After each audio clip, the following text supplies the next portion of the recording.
सभी साथियों को जय भीम जय भारत। मैं अरुण कुमार, आप देख रहे हैं अम्बेडकर प्राइम चैनल।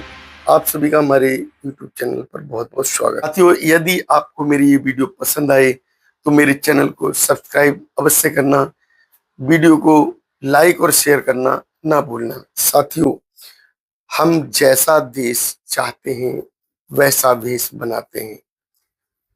अगर हम अच्छा देश चाहेंगे तो अच्छा देश बन जाएगा, और बुरा देश चाहेंगे तो बुरा देश बन जाएगा। और देश का निर्माण करने के लिए जरूरी होता है शिक्षा का आधार। यदि किसी देश का शिक्षा मंत्री शिक्षित होगा तो अच्छे बच्चे उस देश के बनकर निकलेंगे। उसका शिक्षा का आधार अच्छा होगा, उस शिक्षा को लेकर अच्छी अच्छी नीतियां बनाई जाएंगी। और यदि किसी देश का प्रधानमंत्री शिक्षित होगा तो वो अपने देश के अंदर जो भी मंत्री बनाएगा वो शिक्षित होंगे। यदि हमारे देश का प्रधानमंत्री शिक्षित नहीं होगा तो किसी भी तरीके से जो शिक्षा देने के लिए जो मंत्री बनाया जाएगा वो शिक्षित नहीं हो सकता, क्योंकि उनकी सोच उसी तरीके की होती है।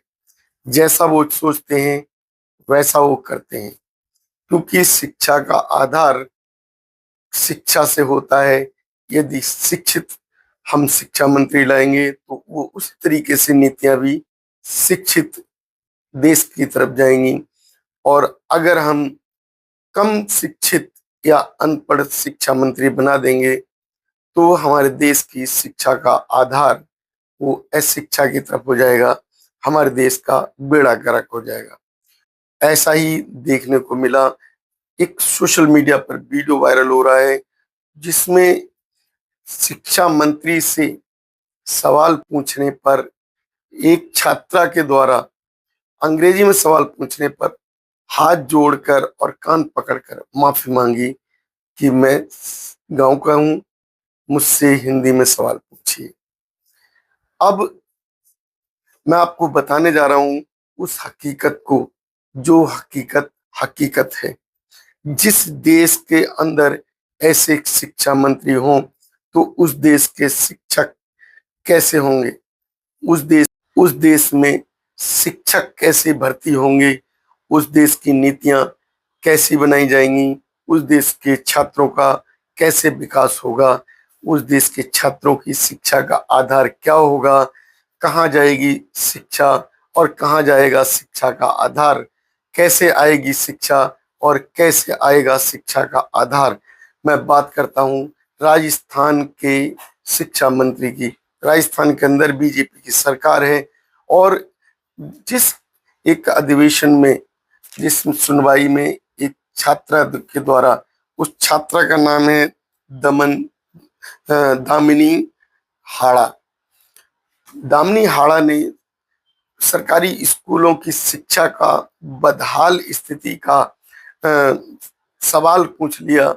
उन्होंने उस सरकारी स्थिति को सुधारने पर चर्चा कर दी कि सर, सरकारी स्कूलों में शिक्षा का बुरा हाल है, प्राइवेट स्कूलों का आप प्राइवेटकरण कर रहे हो। जो बच्चे सक्षम परिवार के हैं वो तो शिक्षित हो जाते हैं, लेकिन गरीब परिवार के बच्चे शिक्षित कैसे होंगे।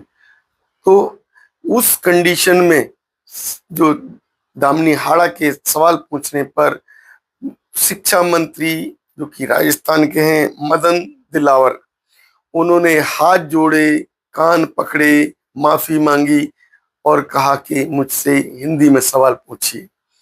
कितने शर्म की बात है, एक शिक्षा मंत्री कान पकड़ रहा है और वो भी पूरे सभा के सामने, और कान पकड़कर माफी मांगी जा रही है कि मुझसे हिंदी में सवाल कीजिए, मुझसे अंग्रेजी नहीं आती।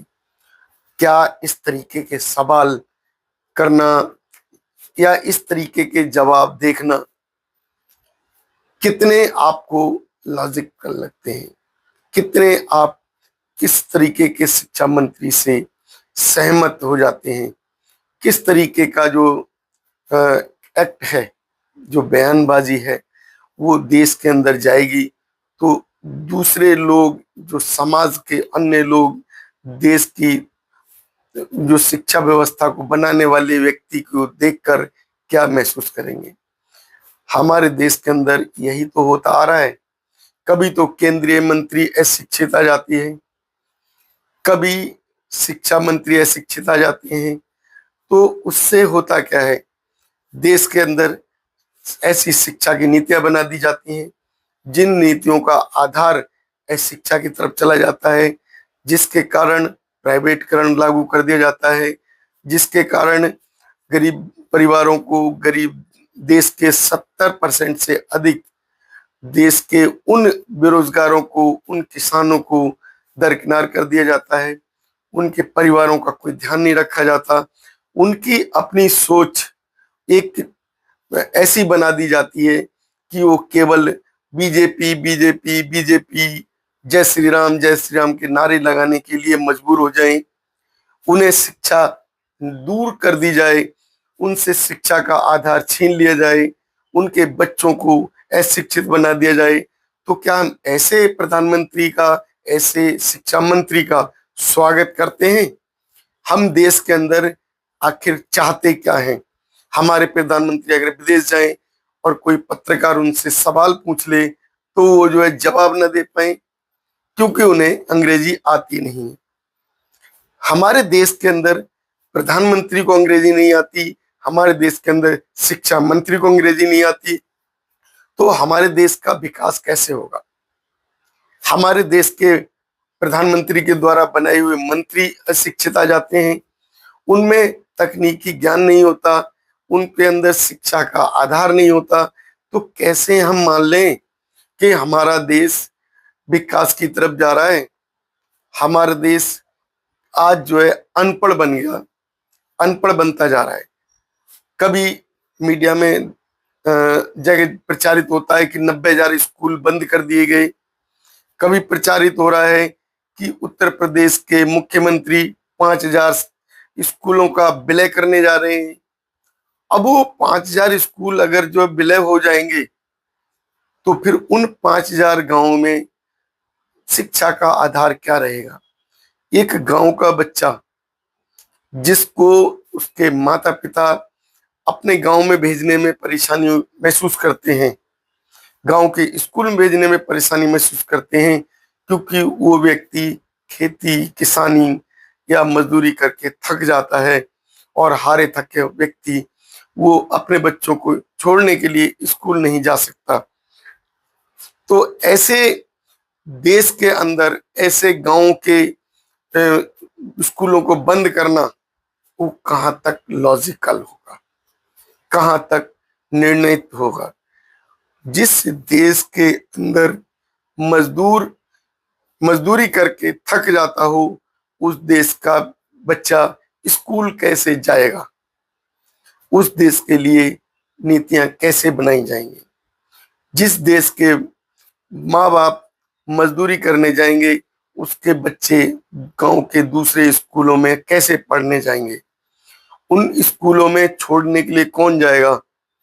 जो समय होता है मजदूरी का, वही समय होता है स्कूल भेजने का।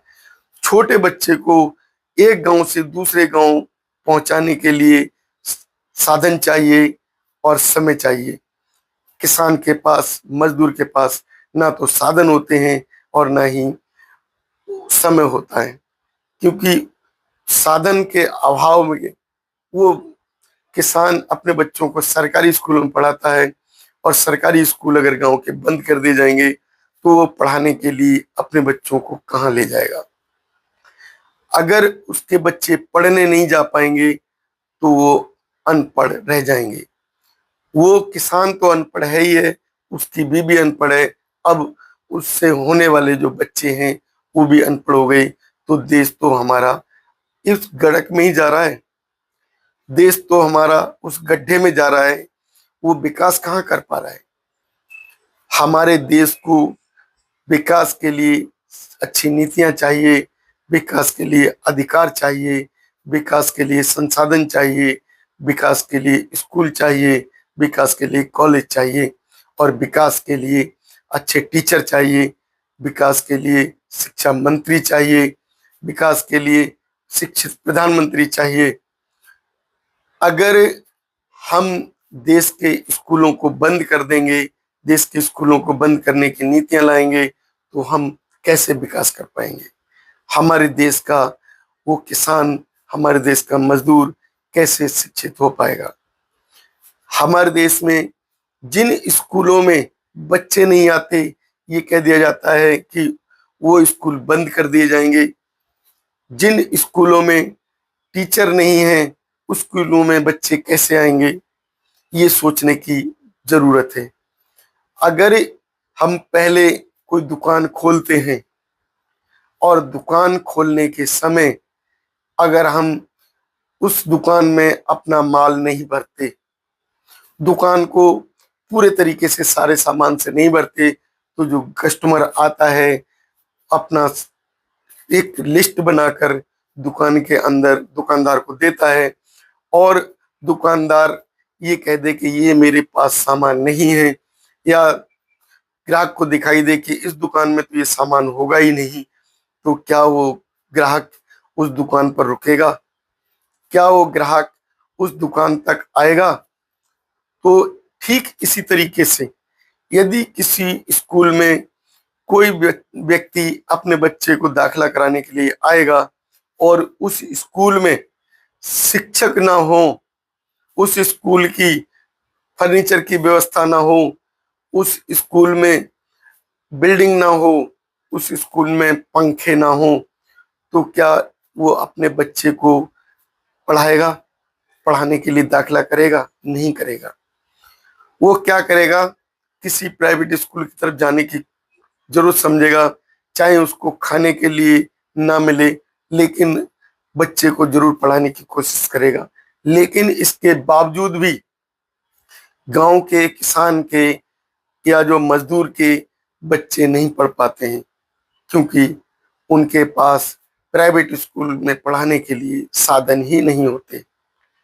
अगर साधन नहीं है तो कैसे पढ़ा ले बच्चों को? और हमारे देश के मुख्यमंत्री, प्रधानमंत्री, शिक्षा मंत्री सरकारी स्कूलों को बंद करने जा रहे हैं। सरकारी स्कूलों की स्थिति सुधारनी चाहिए थी, उसकी जगह उनकी स्थिति खराब की जा रही है, उन्हें खत्म किया जा रहा है। तो हम कैसे देश के विकास की बात कर सकते हैं? साथियों, ये मेरी वीडियो एक हाथ जोड़ने वाले, कान पकड़ने वाले शिक्षा मंत्री के लिए थी और मैं बात शिक्षा पर भी कर गया। आप लोगों के वीडियो देखने के बाद क्या राय है हमारे चैनल पर अवश्य बताएं और वीडियो को लाइक और शेयर अवश्य करें। चैनल को सब्सक्राइब करना ना भूलें। धन्यवाद। नमो बुद्धाय। जय भीम साथियों।